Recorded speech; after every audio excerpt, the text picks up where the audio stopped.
All right, now less than a month before most state employees under a mandate by the governor will be required to return to the office at least 4 days per week. Yeah, but this is a real tug of war between the state and labor unions opposing the mandate, and it's been going on for years. ABC 10 State Matters political reporter Jenny Hudd joins us now with the latest. The latest in opposition is quite visible, actually. It's a billboard featuring Newsom's face off Interstate 80 here in Sacramento. The push by state employees to make telework a permanent option is only getting stronger. I think we need to be back in the office to make sure that taxpayer dollars that are going to pay these people are going to actual work product. If we force everyone to come back to the office, we may see mass resignations, frankly. The debate and divide over Governor Newsom's return to work mandate continues. The latest opposition, this billboard off Interstate 80 in Sacramento, which reads Gavin Newsom's $225 million traffic jam, oppose return to office. $225 million, the amount the state auditor's office said the state saves via telework. Nice to see you again. I mean, it'd be nice to see you again. Nice to see you again. Nice to run into you in the hall.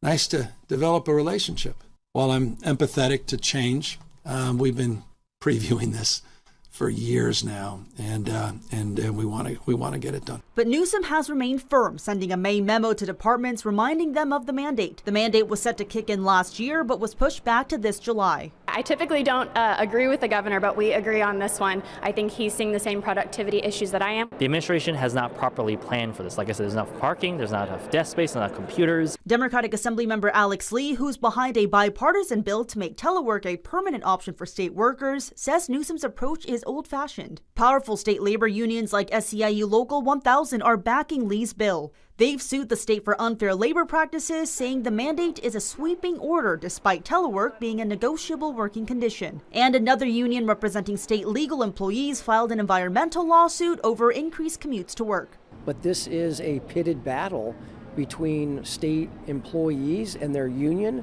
and the governor's administration. A CalHR spokesperson says while the agency has been tasked to implement the mandate, it is up to each department to navigate logistics like parking, desk space, and accommodations. But Newsom's office warns all available workspaces must be filled at least 4 days a week, and that insufficient space, quote, will not excuse or delay a return to office to the maximum extent feasible. Like history, I hope it will play out the same way, where the governor will feel that pressure and be like, you know what, I'm not going to fight this anymore.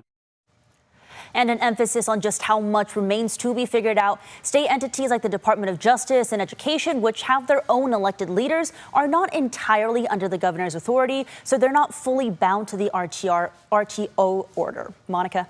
All right, thanks, Jenny.